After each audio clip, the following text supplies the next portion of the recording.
Daniel, capítulo 1.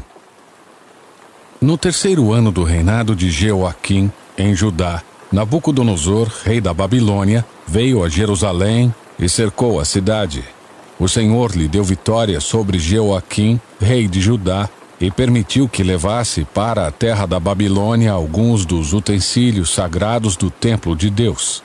Nabucodonosor os colocou na casa do tesouro de seu Deus. O rei ordenou que Aspenaz, o chefe de seus oficiais, trouxesse ao palácio alguns dos jovens israelitas da família real e de outras famílias da nobreza. Disse o rei: escolha somente rapazes saudáveis e de boa aparência, que sejam instruídos em diversas áreas do conhecimento, que tenham entendimento e bom senso e sejam capacitados para servir no palácio real. Ensine a esses jovens a língua e a literatura da Babilônia. O rei determinou que recebessem, de suas próprias cozinhas, uma porção diária de alimento e vinho. Os rapazes seriam treinados durante 3 anos e depois passariam a servir ao rei. Daniel, Ananias, Misael e Azarias, todos da tribo de Judá, estavam entre os escolhidos. O chefe dos oficiais lhes deu novos nomes babilônios. Daniel passou a ser chamado de Beltesazar, Ananias de Sadraque, Misael de Mesaque, Azarias de Abednego. Daniel, porém, decidiu não se contaminar com a comida e o vinho que o rei lhes tinha dado. Pediu permissão ao chefe dos oficiais para não comer esses alimentos, a fim de não se contaminar.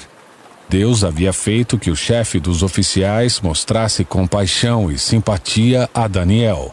Apesar disso, Aspenaz disse: tenho medo de meu senhor o rei. Ele determinou o alimento que vocês devem comer e o vinho que devem beber. Se ficarem com aparência abatida em comparação com os outros rapazes de sua idade, temo que o rei mande cortar minha cabeça. Daniel falou com o assistente designado pelo chefe dos oficiais para cuidar dele, de Ananias, Misael e Azarias. Faça uma experiência conosco durante 10 dias. Disse: dê-nos apenas legumes para comer e água para beber. Terminados os 10 dias, compare nossa aparência com a dos outros rapazes que comem a comida do rei. Depois decida de acordo com o que você vir.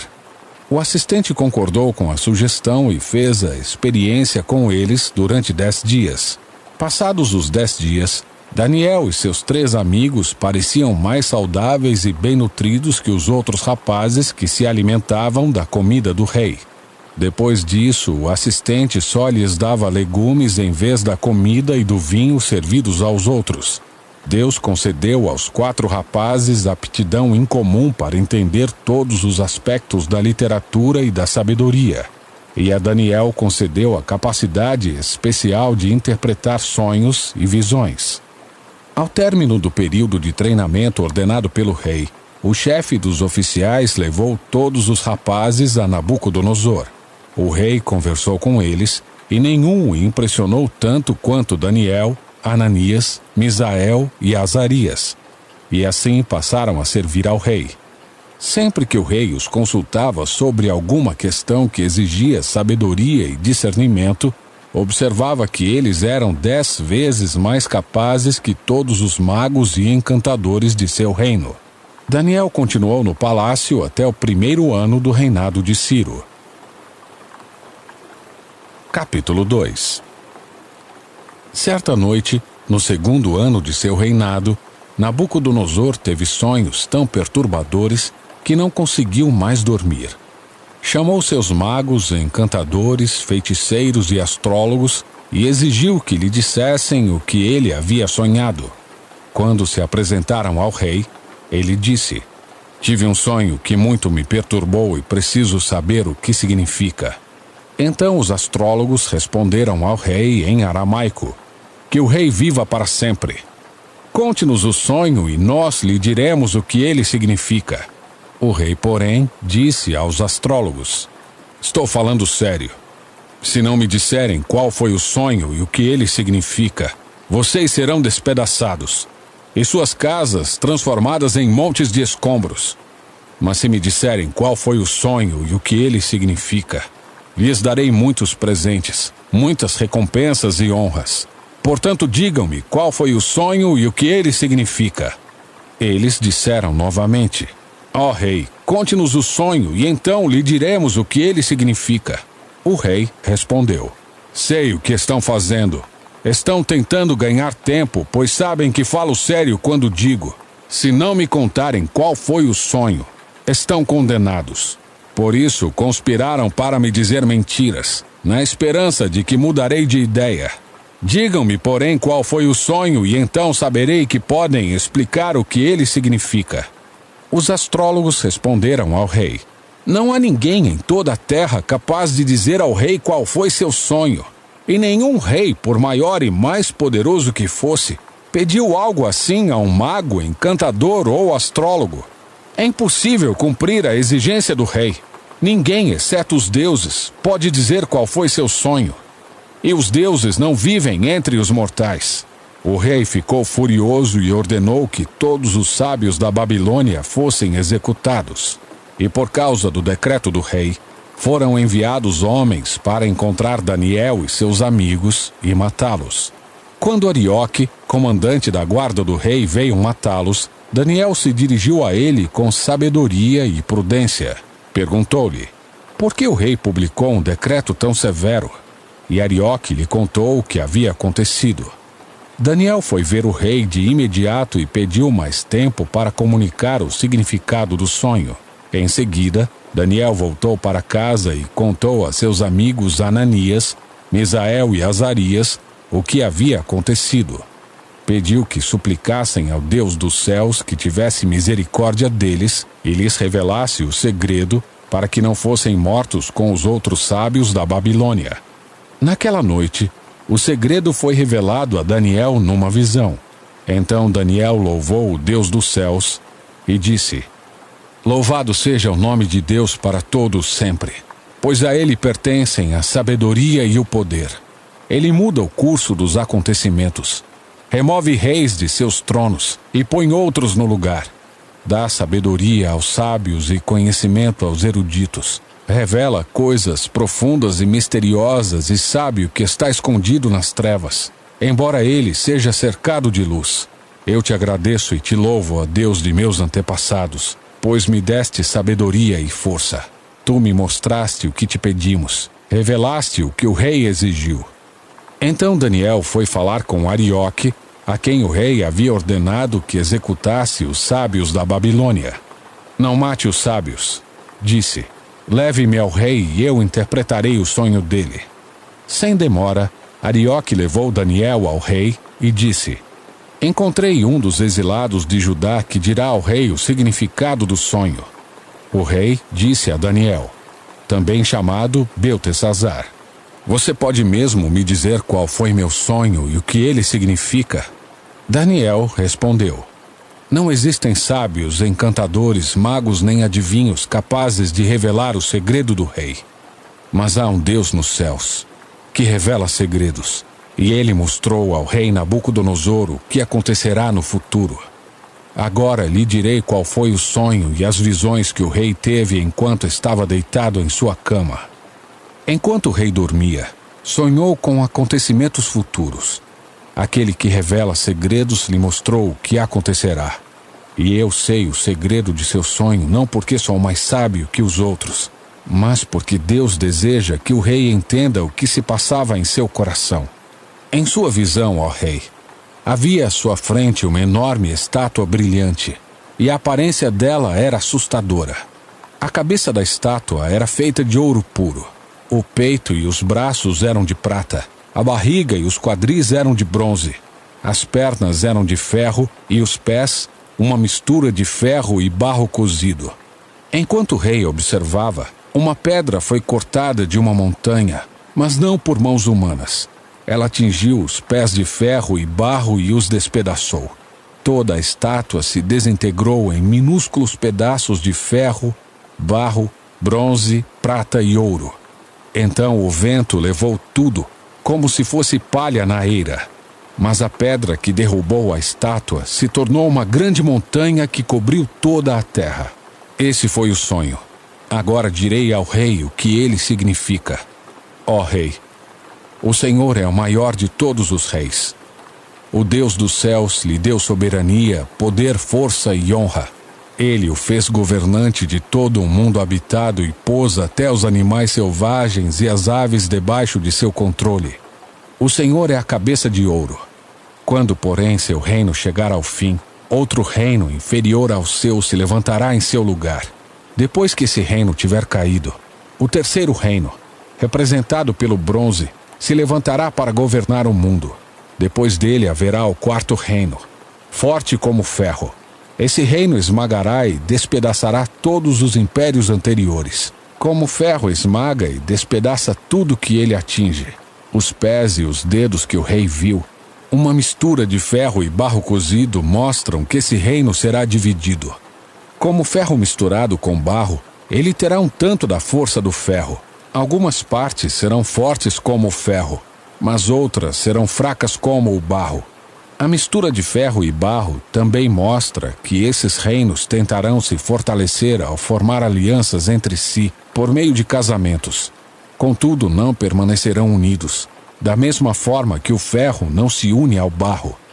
Enquanto esses reis estiverem no poder, o Deus dos céus estabelecerá um reino que jamais será destruído ou conquistado.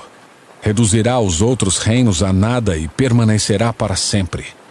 Esse é o significado da pedra cortada da montanha, mas não por mãos humanas, que despedaçou a estátua de ferro, bronze, barro, prata e ouro. O grande Deus está mostrando ao rei o que acontecerá no futuro. O sonho é verdadeiro, e seu significado é certo. Então o rei Nabucodonosor se curvou à frente dele e ordenou que o povo oferecesse sacrifícios e queimasse incenso diante de Daniel. O rei lhe disse: verdadeiramente, seu Deus é o maior de todos os deuses, Senhor dos reis e revelador de mistérios, pois você conseguiu revelar esse segredo. O rei colocou Daniel em um cargo elevado e lhe deu muitos presentes valiosos. Nomeou o governador de toda a província da Babilônia e chefe de todos os sábios. A pedido de Daniel, nomeou Sadraque, Mesaque e Abednego para cuidarem de todos os negócios da província da Babilônia, enquanto Daniel permaneceu na corte do rei. Capítulo 3. O rei Nabucodonosor fez uma estátua de ouro de 27 metros de altura e 2,7 metros de largura e a colocou na planície de Dura, na província da Babilônia. Em seguida, enviou mensageiros a todos os altos funcionários, oficiais, governadores, conselheiros, tesoureiros, juízes, magistrados e todas as autoridades das províncias para que viessem à dedicação da estátua que ele havia levantado. Todas essas autoridades vieram e ficaram diante da estátua que o rei Nabucodonosor havia levantado. Então o arauto gritou: povos de todas as raças, nações e línguas, ouçam a ordem do rei. Quando ouvirem o som da trombeta, da flauta, da cítara, da lira, da harpa, do pífaro e de outros instrumentos musicais, prostrem-se no chão para adorar a estátua de ouro levantada pelo rei Nabucodonosor. Quem não obedecer será lançado de imediato na fornalha ardente. Portanto, ao som dos instrumentos musicais, todos, não importando sua raça, nação ou língua, se prostraram no chão e adoraram a estátua de ouro que o rei Nabucodonosor havia levantado. Alguns dos astrólogos, porém, foram ao rei e denunciaram os judeus. Disseram ao rei Nabucodonosor: que o rei viva para sempre. O rei publicou um decreto exigindo que todos se prostrassem e adorassem a imagem de ouro quando ouvissem o som da trombeta, da flauta, da cítara, da lira, da harpa, do pífaro e dos outros instrumentos musicais. De acordo com esse decreto, quem não obedecer será lançado na fornalha ardente. Alguns judeus, Sadraque, Mesaque e Abednego, que o rei encarregou da província da Babilônia, não lhe dão atenção ao rei, recusam-se a servir seus deuses e não adoram a estátua de ouro que o rei levantou. Então Nabucodonosor se enfureceu e ordenou que lhe trouxessem Sadraque, Mesaque e Abednego. Quando eles foram conduzidos à presença do rei, Ele lhes disse: Sadraque, Mesaque e Abednego, é verdade que vocês se recusam a servir meus deuses e a adorar a estátua que levantei? Eu lhes darei mais uma chance de se prostrarem e adorarem a estátua que fiz quando ouvirem o som dos instrumentos musicais. Se, contudo, vocês se recusarem, serão lançados de imediato na fornalha ardente. E então, que Deus será capaz de livrá-los de minhas mãos? Sadraque, Mesaque e Abednego responderam: Ó Nabucodonosor, não precisamos nos defender diante do rei. Se formos lançados na fornalha ardente, o Deus a quem servimos pode nos salvar. Sim, ele nos livrará de suas mãos, ó rei. Mas ainda que ele não nos livre, queremos deixar claro, ó rei, que jamais serviremos seus deuses ou adoraremos a estátua de ouro que o rei levantou. Nabucodonosor se enfureceu tanto com Sadraque, Mesaque e Abednego que seu rosto ficou desfigurado de raiva. Então ordenou que a fornalha fosse aquecida 7 vezes mais que de costume. Deu ordens também para que alguns dos homens mais fortes de seu exército amarrassem Sadraque, Mesaque e Abednego e os lançassem na fornalha ardente. Eles os amarraram e os lançaram na fornalha inteiramente vestidos, com túnicas, turbantes, mantos e outras roupas. E uma vez que o rei, em sua ira, havia exigido um fogo tão quente na fornalha, as chamas mataram os soldados que jogaram os 3 lá dentro. Assim, Sadraque, Mesaque e Abednego, amarrados, caíram nas chamas intensas. De repente, porém, o rei Nabucodonosor se levantou espantado e disse a seus conselheiros: Não foram 3 os homens que amarramos e lançamos na fornalha? Sim, ó rei. Eles responderam. Olhem, disse Nabucodonosor. Vejo 4 homens desamarrados andando no meio do fogo sem se queimar. E o 4º homem se parece com um filho de deuses. Então Nabucodonosor se aproximou o máximo que pôde da porta da fornalha ardente e gritou: Sadraque, Mesaque e Abednego, servos do Deus Altíssimo, saiam, venham aqui. E Sadraque, Mesaque e Abednego saíram do meio do fogo. Os altos funcionários, os oficiais, os governadores e os conselheiros se juntaram ao redor deles e viram que o fogo não os havia tocado. Nenhum fio de cabelo na cabeça deles estava chamuscado e suas roupas não estavam queimadas. Nem sequer tinham cheiro de fumaça. Então Nabucodonosor disse: Louvado seja o Deus de Sadraque, Mesaque e Abednego. Ele enviou seu anjo para livrar seus servos que nele confiaram. Eles desafiaram a ordem do rei e estavam dispostos a morrer em vez de servir ou adorar qualquer outro deus que não fosse seu próprio Deus. Portanto, faço este decreto: se qualquer pessoa, não importando sua raça, nação ou língua, disser uma palavra contra o Deus de Sadraque, Mesaque e Abednego, ela será despedaçada e sua casa transformada num monte de escombros. Não há outro Deus capaz de livrar dessa maneira. Então o rei promoveu Sadraque, Mesaque e Abednego a cargos ainda mais elevados na província da Babilônia. Capítulo 4. O rei Nabucodonosor enviou esta mensagem a povos de todas as raças, nações e línguas em todo o mundo: Paz e prosperidade. Quero que todos saibam dos sinais e das maravilhas que o Deus Altíssimo realizou em meu favor. Como são grandes seus sinais, como são poderosas suas maravilhas. Seu reino durará para sempre, e seu domínio por todas as gerações. Eu, Nabucodonosor, vivia em meu palácio, com todo conforto e prosperidade. Certa noite, porém, tive um sonho que me assustou. Enquanto estava deitado em minha cama, tive visões que me aterrorizaram. Por isso mandei chamar todos os sábios da Babilônia, para que me dissessem o que meu sonho significava. Quando todos os magos, encantadores, astrólogos e adivinhos vieram, eu lhes contei meu sonho, mas eles não foram capazes de me dizer o que ele significava. Finalmente, Daniel se apresentou diante de mim e eu lhe contei o sonho. Ele se chama Beltesazar, em homenagem a meu Deus, e o espírito dos santos deuses está nele. Disse-lhe: Beltesazar, chefe dos magos, sei que o espírito dos santos deuses está em você e que não há mistério que não possa resolver. Agora diga-me o que meu sonho significa. Enquanto estava deitado em minha cama, tive este sonho. Vi uma grande árvore no meio da terra. A árvore cresceu e ficou muito alta e forte. Chegava até o céu e podia ser vista por todo o mundo. Suas folhas eram verdes e novas, e ela era cheia de frutos para todos comerem. Animais selvagens viviam à sua sombra, e aves faziam ninhos em seus ramos. O mundo todo se alimentava dessa árvore. Então, enquanto eu sonhava, vi um mensageiro, um ser santo que descia do céu. O mensageiro gritou: derrubem a árvore e cortem seus ramos.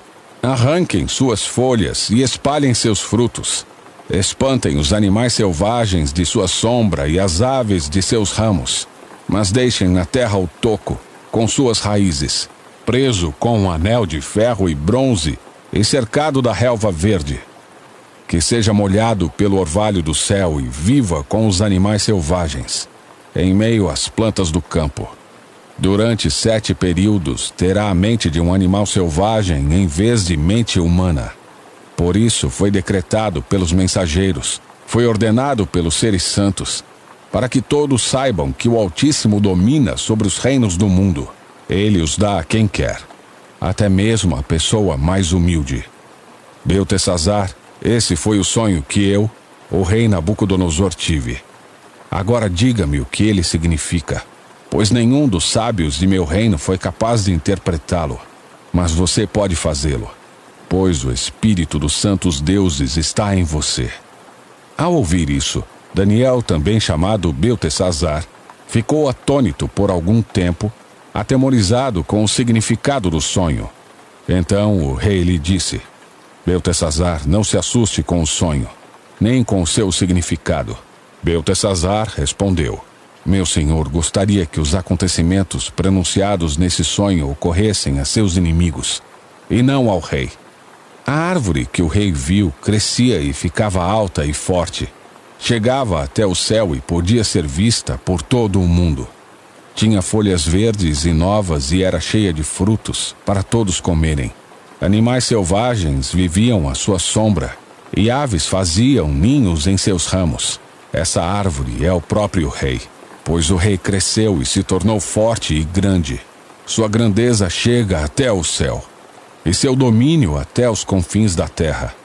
Então o rei viu um mensageiro, um ser santo que descia do céu e que disse: derrubem a árvore e destruam-na, mas deixem na terra o toco, com suas raízes, preso com um anel de ferro e bronze e cercado da relva verde.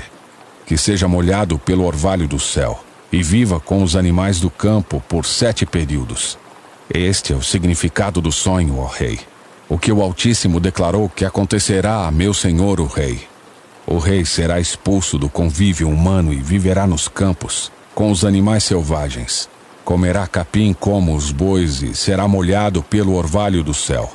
Viverá desse modo por 7 períodos, até entender que o Altíssimo domina sobre os reinos do mundo e os dá a quem ele quer. As raízes e o toco, porém, foram deixados na terra. Isso significa que o Senhor receberá seu reino de volta quando tiver aprendido que o céu domina. Ó rei Nabucodonosor, aceite meu conselho. Pare de pecar e faça o que é certo. Deixe seus pecados para trás e tenha compaixão dos pobres. Quem sabe então o rei continuará a prosperar. Tudo isso, porém, aconteceu ao rei Nabucodonosor. 12 meses depois, ele caminhava sobre o terraço de seu palácio na Babilônia e disse: vejam a grande cidade da Babilônia. Com meu próprio poder construí esta cidade para ser o centro de meu reino e para mostrar o esplendor de minha majestade. Enquanto essas palavras ainda estavam em sua boca, veio do céu uma voz e disse: esta mensagem é para você, rei Nabucodonosor. Você não governa mais sobre este reino. Será expulso do convívio humano. Viverá nos campos com os animais selvagens e comerá capim como os bois. Viverá desse modo por 7 períodos. até que entenda que o Altíssimo domina sobre os reinos do mundo e os dá a quem ele quer. Naquela mesma hora, a sentença se cumpriu e Nabucodonosor foi expulso do convívio humano. Passou a comer capim como os bois e foi molhado pelo orvalho do céu.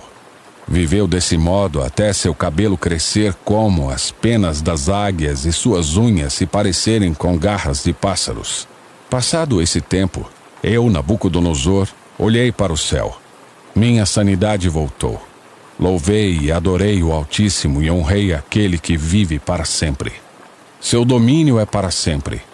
Seu reino por todas as gerações. Comparados a ele, os habitantes da terra são como nada. Ele faz o que quer entre os anjos do céu e entre os habitantes da terra. Ninguém pode detê-lo nem lhe dizer: por que fazes essas coisas? Quando minha sanidade voltou, também recuperei minha honra e a majestade de meu reino. Meus conselheiros e nobres me procuraram e fui restaurado ao meu reino, com muito mais honra que antes. Agora eu, Nabucodonosor, louvo, glorifico e honro o Rei dos céus. Todos os seus atos são justos e verdadeiros, e ele tem poder para humilhar os orgulhosos. Capítulo 5. Muitos anos depois, o rei Belsazzar deu um grande banquete para 1000 de seus nobres e bebeu vinho com eles. Enquanto Belsazzar tomava vinho, ordenou que trouxessem as taças de ouro e prata que seu antecessor, Nabucodonosor, havia tirado do templo em Jerusalém. Queria beber nessas taças com seus nobres, suas esposas e suas concubinas. Então trouxeram as taças de ouro do templo, a casa de Deus em Jerusalém, e o rei e seus nobres, suas esposas e concubinas beberam nelas. Enquanto tomavam o vinho, louvavam seus ídolos feitos de ouro, prata, bronze, ferro, madeira e pedra. De repente, viram dedos de mão humana escreverem no reboco da parede do palácio real, perto do candelabro. O próprio rei viu a mão enquanto ela escrevia, e seu rosto ficou pálido de medo. Seus joelhos batiam um contra o outro, e suas pernas vacilavam. Aos gritos, o rei mandou chamar os encantadores, os astrólogos e os adivinhos. Disse aos sábios da Babilônia: quem conseguir ler esta inscrição e me disser o que ela significa será vestido com um manto vermelho, e em seu pescoço será colocada uma corrente de ouro. Ele se tornará o terceiro em importância em meu reino. Quando todos os sábios do rei chegaram, nenhum deles foi capaz de ler a inscrição nem de dizer o que ela significava. O rei ficou muito assustado e seu rosto ainda mais pálido. Seus nobres também ficaram abalados. A rainha-mãe soube do que estava acontecendo ao rei e seus nobres e foi depressa à sala de banquetes. Disse ela a Belsazzar: que o rei viva para sempre. Não fique tão pálido e assustado. Há em seu reino um homem que tem nele o espírito dos santos deuses. Durante o reinado de Nabucodonosor, esse homem demonstrou percepção, entendimento e sabedoria como a dos deuses. Seu antecessor, o rei Nabucodonosor, o nomeou chefe de todos os magos, encantadores, astrólogos e adivinhos da Babilônia. Esse homem, Daniel, a quem o rei deu o nome de Beltesazar, tem inteligência extraordinária e é cheio de conhecimento e entendimento. É capaz de interpretar sonhos, explicar enigmas e resolver problemas difíceis. Mande chamar Daniel e ele lhe dirá o que significa a inscrição. Daniel foi levado à presença do rei, que lhe perguntou: você é Daniel, um dos exilados trazidos de Judá por meu antecessor, o rei Nabucodonosor? Soube que o espírito dos deuses está em você, e que é cheio de percepção, entendimento e sabedoria. Meus sábios e encantadores tentaram ler as palavras na parede e me dizer o que significam, mas não conseguiram. Soube que você é capaz de interpretar e resolver problemas difíceis. Se conseguir ler as palavras e disser o que significam, será vestido com um manto vermelho, e em seu pescoço será colocada uma corrente de ouro. Você se tornará o terceiro em importância em meu reino. Daniel respondeu ao rei: Guarde seus presentes ou entregue-os a outra pessoa. Mas eu lhe direi o que significa a inscrição. Ó Rei, o Deus Altíssimo deu soberania, majestade, glória e honra a seu antecessor Nabucodonosor. Ele o engrandeceu de tal modo que os povos de todas as raças, nações e línguas estremeciam de medo diante dele. Matava quem ele queria matar e poupava quem ele queria poupar. Honrava quem ele queria honrar e humilhava quem ele queria humilhar. Quando, porém, seu coração e sua mente se encheram de arrogância, ele foi tirado de seu trono e despojado de sua glória. Foi expulso do convívio humano. Sua mente se tornou como a de um animal, e ele viveu entre os jumentos selvagens. Passou a comer capim como os bois, e foi molhado pelo orvalho do céu até entender que o Deus Altíssimo domina sobre todos os reinos do mundo e nomeia quem ele quer para governar sobre eles. Ó Belsazzar, o Senhor é sucessor dele, sabia de tudo isso, mas mesmo assim não se humilhou. Desafiou o Senhor dos céus e mandou trazer essas taças do templo. O rei, seus nobres, suas esposas e suas concubinas beberam vinho dessas taças enquanto louvavam deuses de prata, ouro, bronze, ferro, madeira e pedra. Deuses que não veem, não ouvem, nem sabem coisa alguma. Mas o rei não honrou ao Deus que lhe dá fôlego de vida e controla seu destino. Por isso Deus enviou a mão que escreveu a mensagem. Esta é a mensagem que foi escrita: Mene, Mene, Tekel e Parsim. E este é o significado das palavras. Mene, Deus contou os dias de seu reinado e determinou seu fim. Tekel, você foi pesado na balança e não atingiu o peso necessário. Parsim, seu reino será dividido e entregue aos medos e aos persas. Então, por ordem de Belsazzar, vestiram Daniel com um manto vermelho, colocaram em seu pescoço uma corrente de ouro e o declararam o terceiro em importância no reino. Naquela mesma noite, Belsazzar, rei da Babilônia, foi morto, e Dario, o Medo, tinha 62 anos quando se apoderou do reino. Capítulo 6. O rei Dario resolveu dividir o reino em 120 províncias e nomeou um alto funcionário para governar cada uma delas. O rei também escolheu como administradores Daniel e outros 2 homens para que supervisionassem os altos funcionários e protegessem os interesses do rei. Em pouco tempo, Daniel se mostrou mais capaz que todos os outros administradores e altos funcionários. Por causa da grande capacidade de Daniel, o rei planejava colocá-lo à frente de todo o reino. Os outros administradores e altos funcionários começaram a procurar falhas no modo como Daniel conduzia as questões de governo, mas nada encontraram para criticar ou condenar. Ele era leal, sempre responsável e digno de confiança.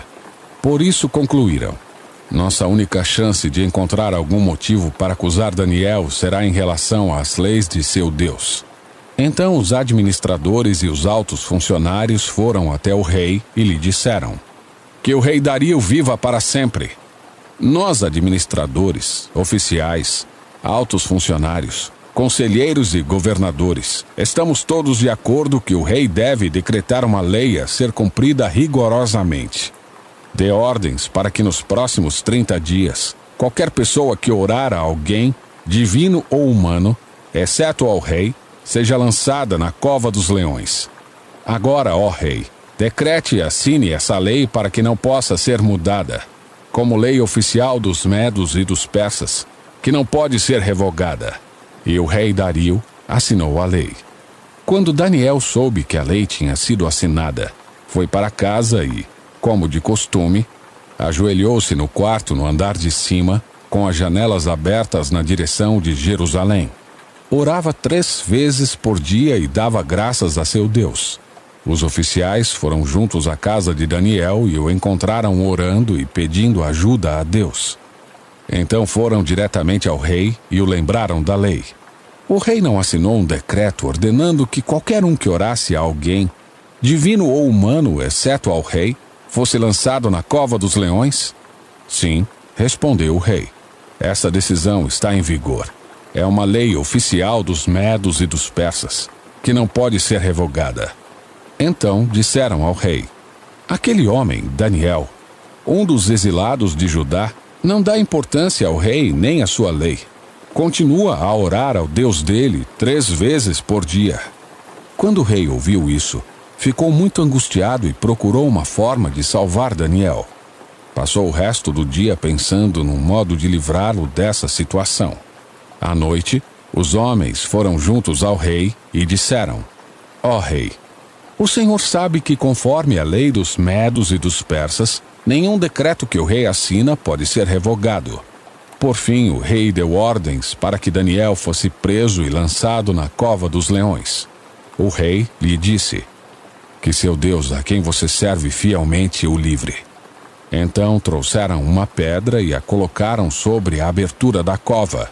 O rei selou a pedra com seu anel e com os anéis de seus nobres, para que ninguém pudesse resgatar Daniel.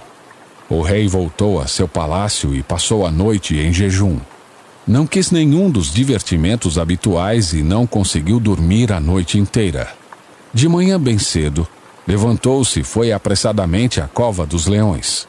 Quando chegou lá, gritou angustiado: Daniel, servo do Deus vivo!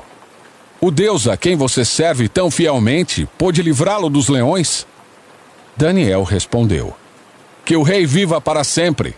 Meu Deus enviou seu anjo para fechar a boca dos leões de modo que não me fizessem mal, pois fui considerado inocente aos olhos de Deus. Também não fiz coisa alguma contra o Senhor, ó rei. O rei ficou muito alegre e ordenou que tirassem Daniel da cova. Não havia sequer um arranhão nele, pois havia confiado em seu Deus. Em seguida, o rei ordenou que prendessem os homens que haviam acusado Daniel.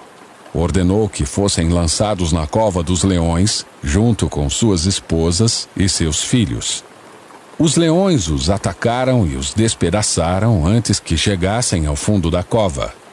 Então o rei Dario enviou esta mensagem a povos de todas as raças, nações e línguas em todo o mundo: paz e prosperidade. Decreto que todos em meu reino devem tremer de medo diante do Deus de Daniel, pois ele é o Deus vivo e permanecerá para sempre.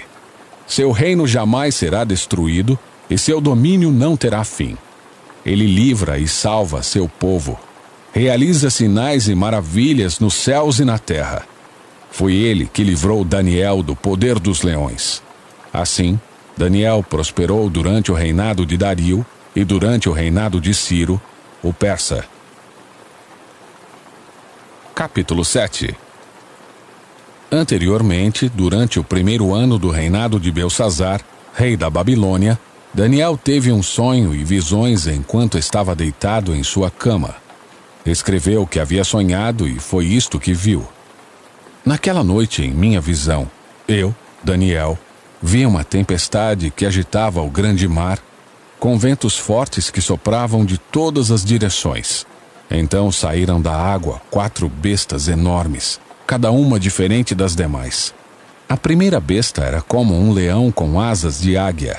Enquanto eu observava, suas asas foram arrancadas e ela ficou em pé no chão, sobre as 2 patas traseiras, como um ser humano.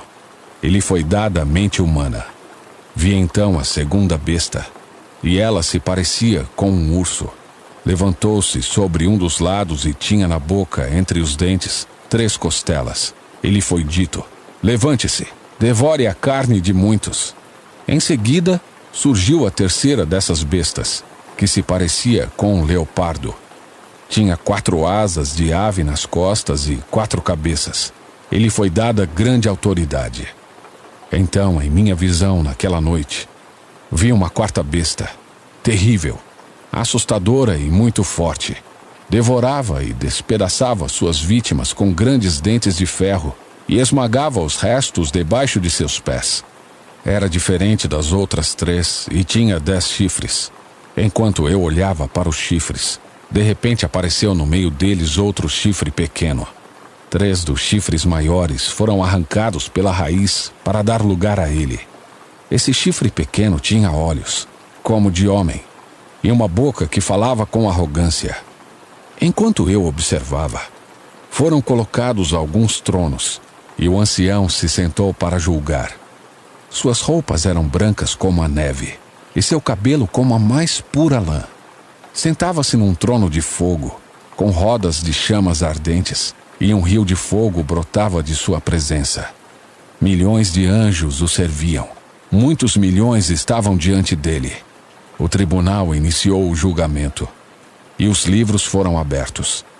Continuei a observar, pois podia ouvir as palavras arrogantes do pequeno chifre. Fiquei olhando até que a quarta besta foi morta e seu corpo destruído e lançado ao fogo. Então foi tirada a autoridade das outras 3 bestas, mas elas tiveram permissão de viver por mais algum tempo.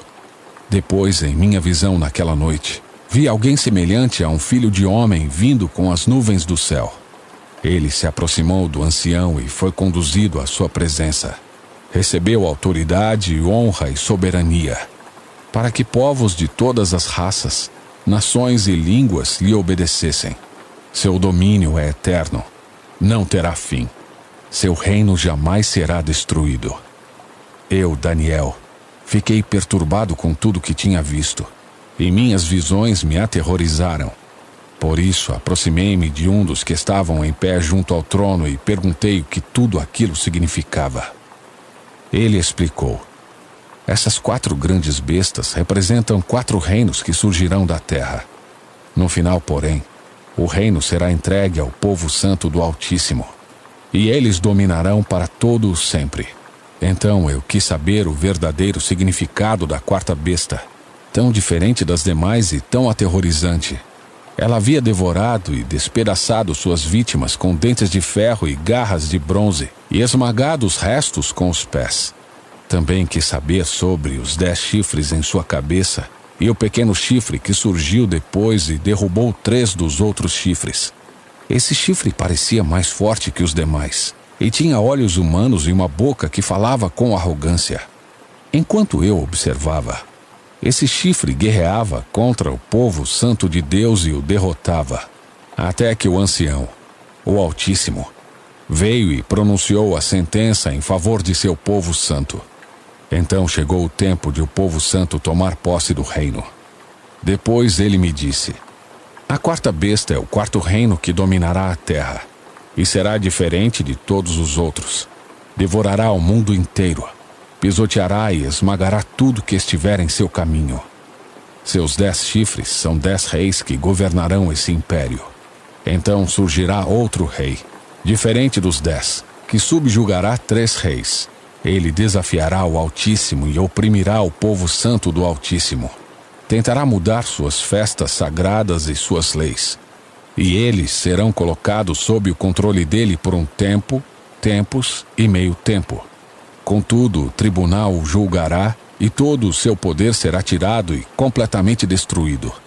Então serão dados ao povo santo do Altíssimo a soberania, o poder e a grandeza de todos os reinos debaixo dos céus.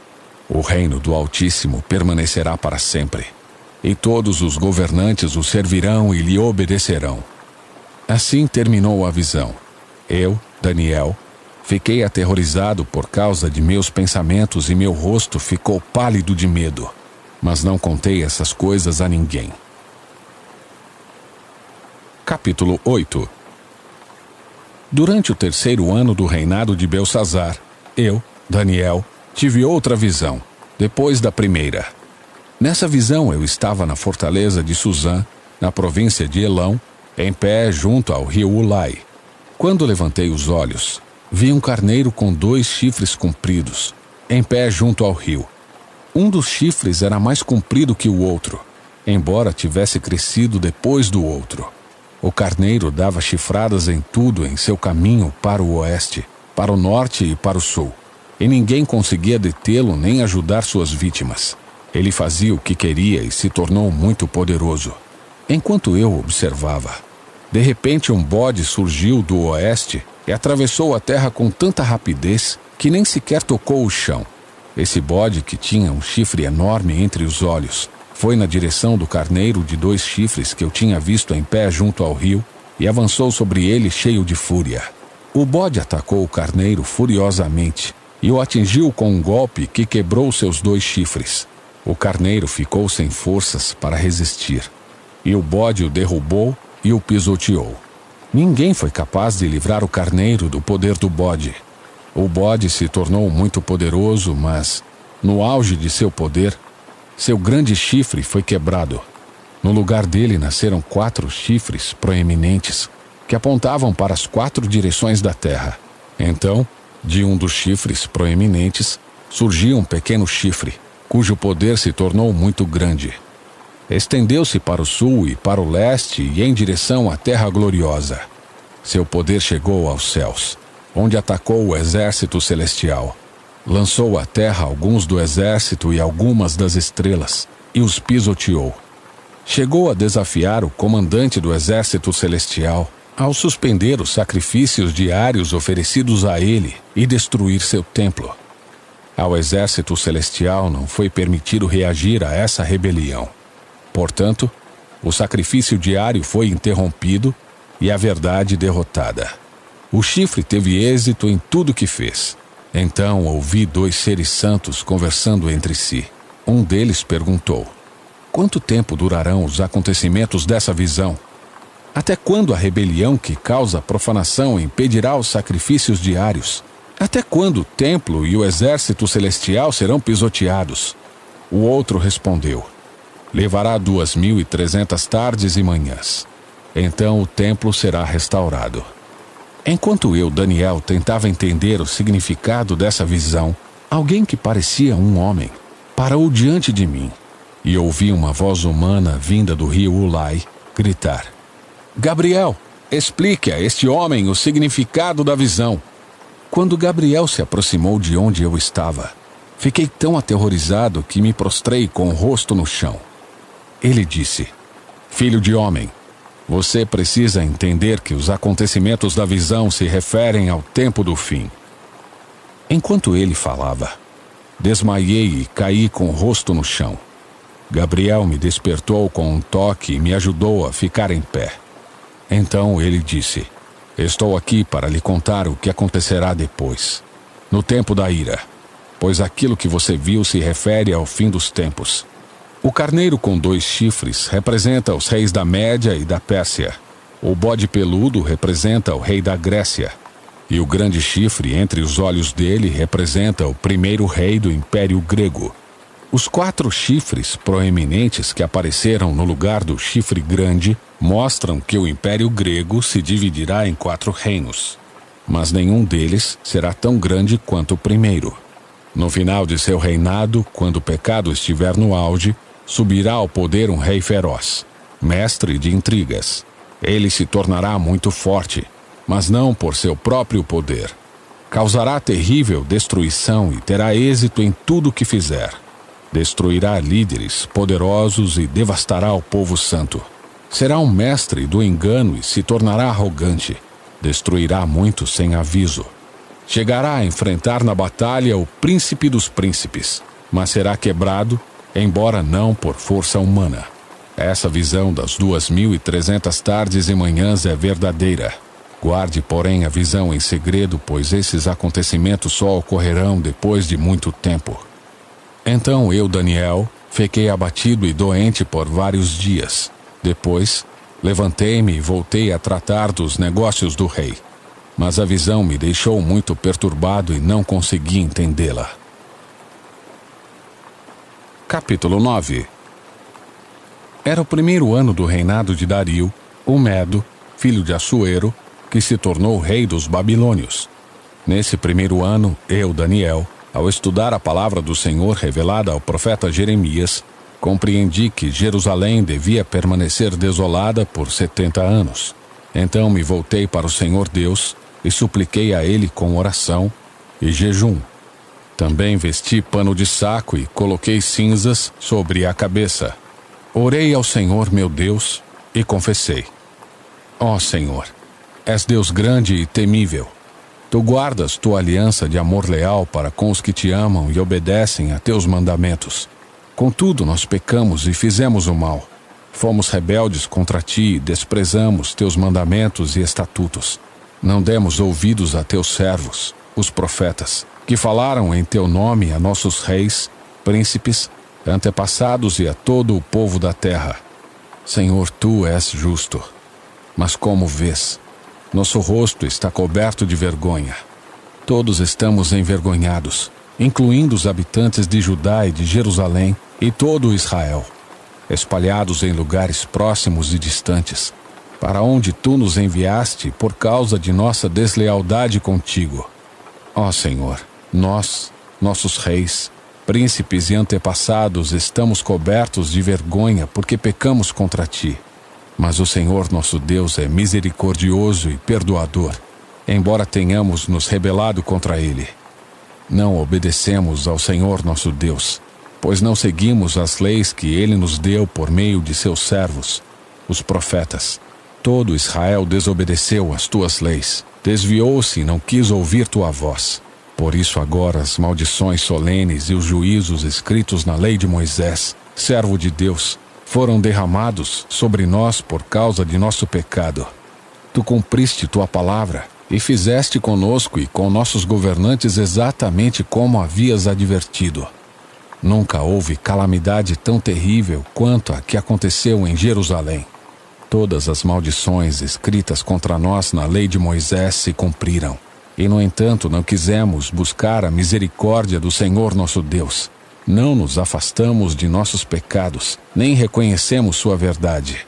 Portanto, o Senhor trouxe sobre nós a calamidade que havia preparado. O Senhor nosso Deus foi justo em fazer todas essas coisas, pois não lhe obedecemos. Ó Senhor nosso Deus, tu trouxeste honra duradoura para teu nome ao resgatar teu povo do Egito com grande demonstração de poder. Mas nós pecamos e estamos cheios de maldade. De acordo com toda a tua justiça, Senhor, desvia tua ira furiosa de Jerusalém, tua cidade e teu santo monte. Como resultado de nossos pecados e dos pecados de nossos antepassados, todas as nações vizinhas zombam de Jerusalém e de teu povo. Ó nosso Deus, ouve a oração de teu servo. Ouve minha súplica. Por causa de ti mesmo, Senhor, volta a olhar com bondade para teu santuário desolado. Ó meu Deus, inclina-te e ouve-me. Abre teus olhos e vê nossa desolação. Vê como nossa cidade, a cidade que leva teu nome, está em ruínas. Fazemos esta súplica não porque merecemos, mas por causa de tua misericórdia. Ó Senhor, ouve. Ó Senhor, perdoa. Ó Senhor, atende-nos e age. Por causa de ti mesmo, não te demores, ó meu Deus, pois teu povo e tua cidade carregam teu nome. Continuei a orar e a confessar meu pecado e o pecado de meu povo Israel, suplicando ao Senhor meu Deus por Jerusalém, seu santo monte. Enquanto eu orava, Gabriel, que eu tinha visto na visão anterior, veio a mim depressa na hora do sacrifício da tarde. Ele explicou: Daniel, vim lhe dar percepção e entendimento. Assim que você começou a orar, foi dada uma ordem. E agora estou aqui para lhe dizer qual foi essa ordem, pois você é muito precioso para Deus. Ouça com atenção para entender o significado de sua visão. Um período de 70 semanas de 7 foi decretado ao seu povo e à sua cidade santa para dar fim à rebelião, acabar com o pecado, fazer expiação por sua culpa, trazer justiça eterna, confirmar a visão profética e ungir o lugar santíssimo. Agora ouça e entenda. Passarão 7 semanas, mais 62 semanas, desde que for dada a ordem para reconstruir Jerusalém até a chegada do governante, o ungido. Apesar dos tempos difíceis, Jerusalém será reconstruída com ruas e fortes defesas. Depois desse período de 62 semanas de 7, o ungido será morto e nada dele restará. Surgirá um governante cujos exércitos destruirão a cidade e o templo. O fim chegará com uma inundação e a guerra e seus sofrimentos estão decretados desde esse tempo até o fim. O governante fará um tratado com muitos por um período de 1 semana.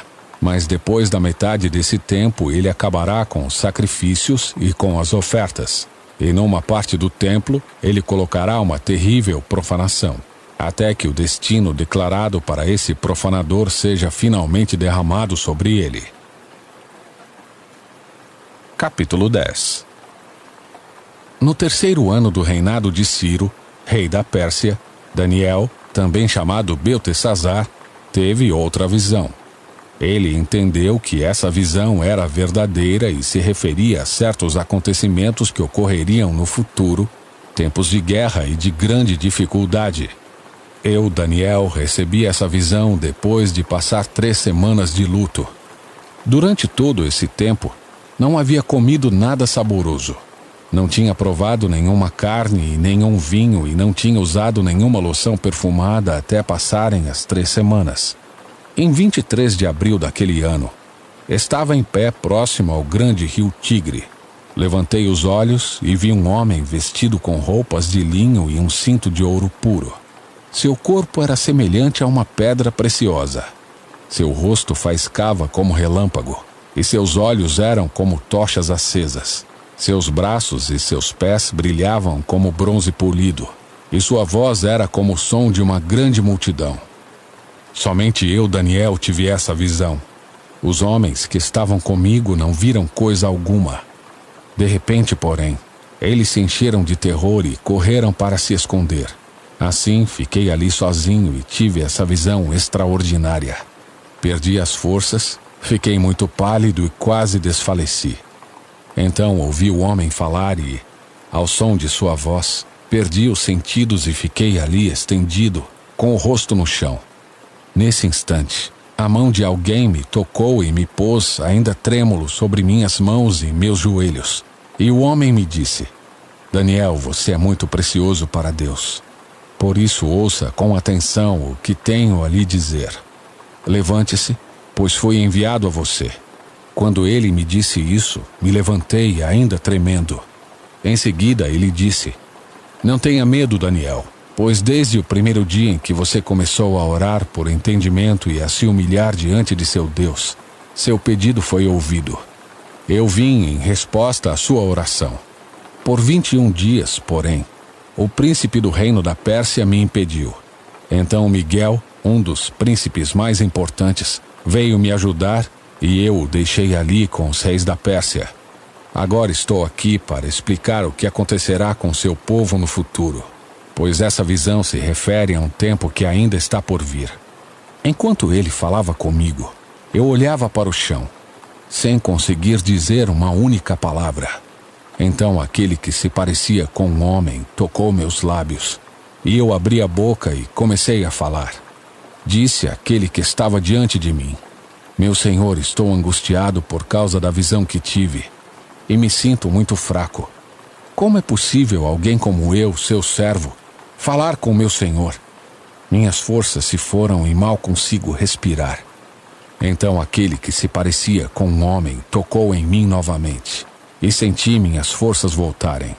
Não tenha medo, ele disse, pois você é muito precioso para Deus. Que a paz esteja com você. Tenha ânimo. Seja forte. Enquanto ele falava, logo me senti mais forte e disse: Fale, meu senhor, pois me fortaleceu. Então ele disse: Você sabe por que eu vim? Em breve terei de voltar para lutar com o príncipe do reino da Pérsia e, depois disso, virá o príncipe do reino da Grécia. Mas agora lhe direi o que está escrito no livro da verdade. Ninguém me ajuda na luta contra esses príncipes, exceto Miguel, o príncipe de vocês. Capítulo 11. Tenho acompanhado Miguel para apoiá-lo e fortalecê-lo desde o primeiro ano do reinado de Dario, o Medo. Agora, portanto, eu lhe revelarei a verdade. Outros 3 reis persas reinarão e serão sucedidos pelo 4º rei, muito mais rico que os outros. Ele usará sua riqueza para instigar todos a lutarem contra o reino da Grécia.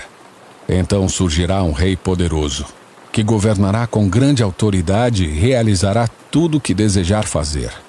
Mas no auge de seu poder, Seu reino será quebrado e dividido em 4 partes.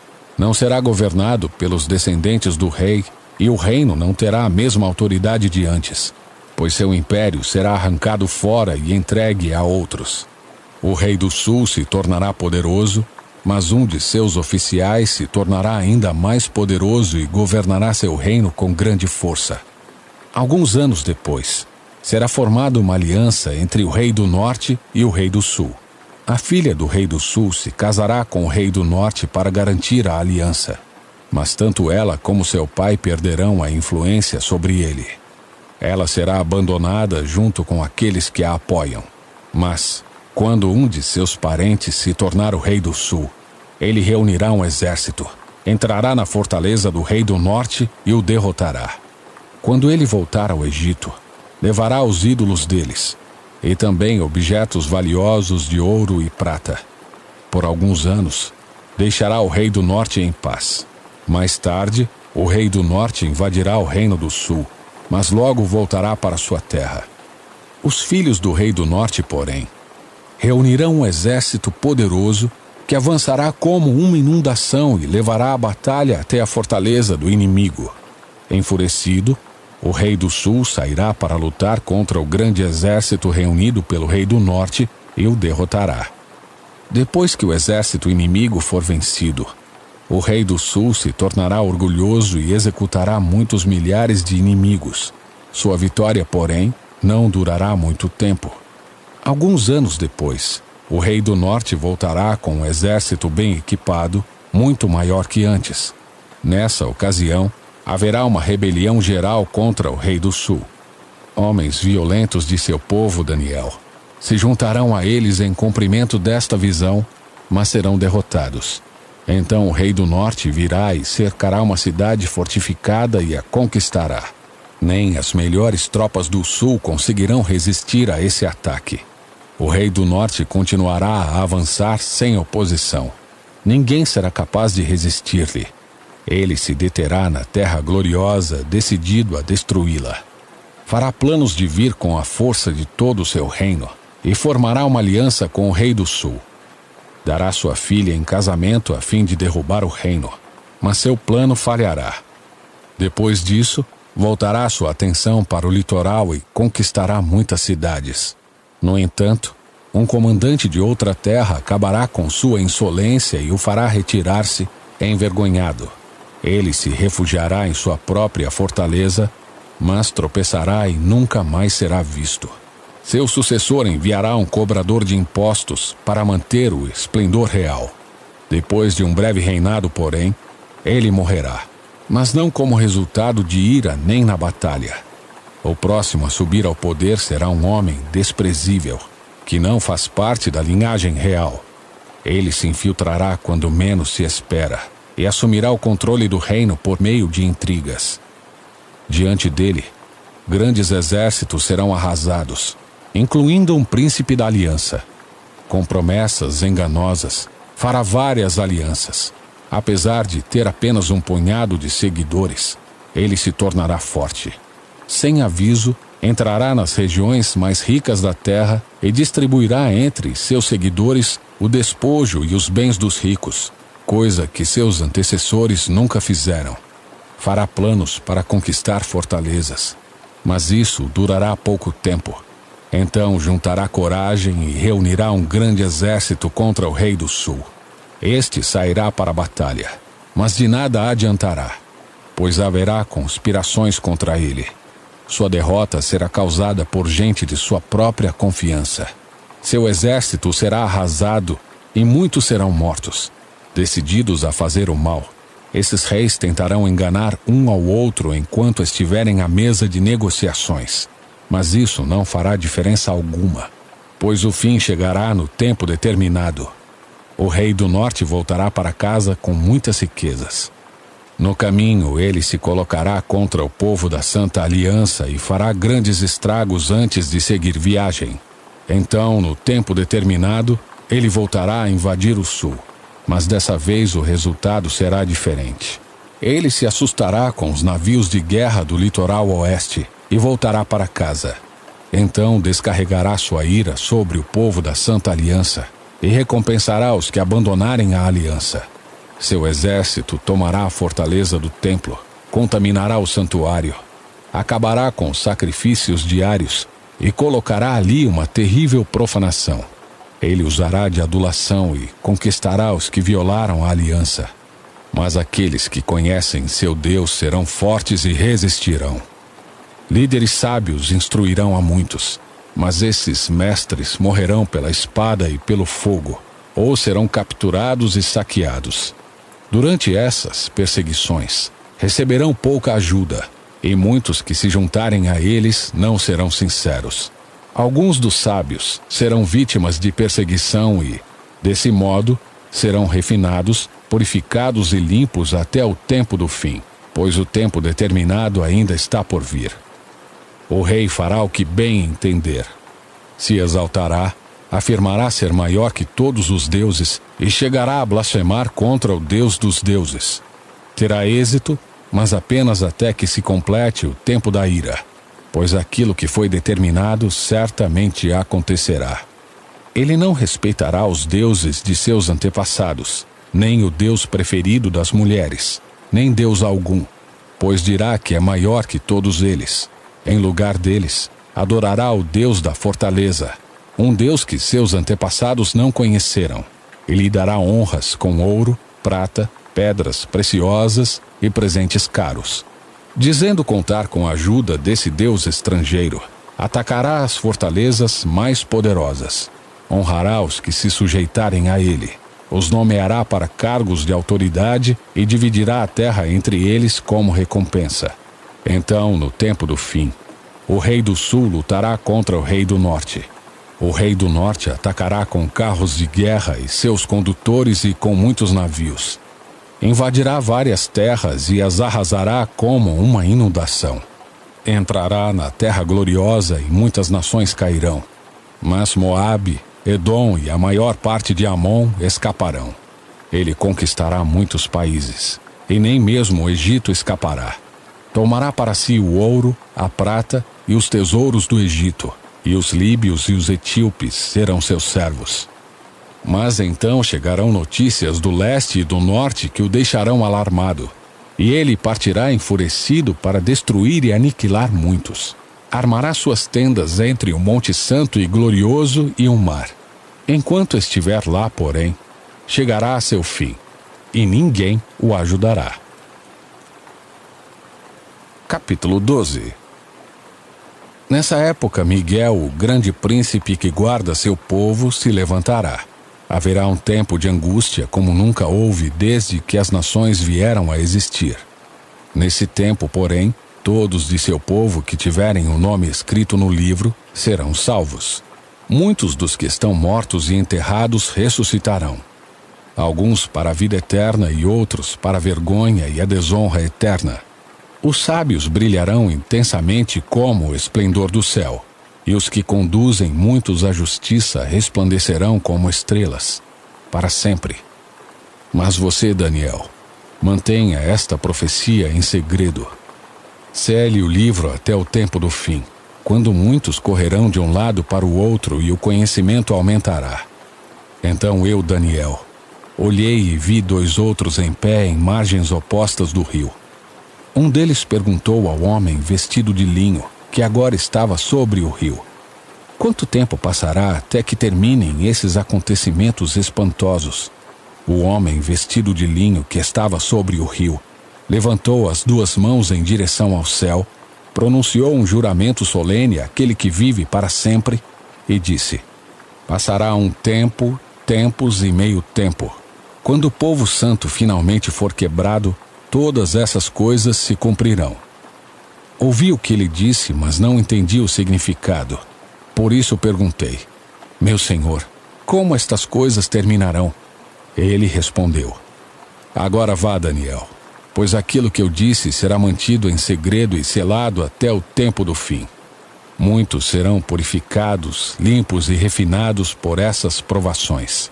Os perversos, porém, continuarão em sua perversidade e nenhum deles entenderá. Somente os sábios compreenderão seu significado. A partir do momento em que o sacrifício diário for suspenso e a terrível profanação for colocada ali, haverá 1290 dias. Feliz aquele que esperar e permanecer até o fim dos 1335 dias. Quanto a você, siga seu caminho até o fim. Você descansará e no final dos dias se levantará para receber sua herança.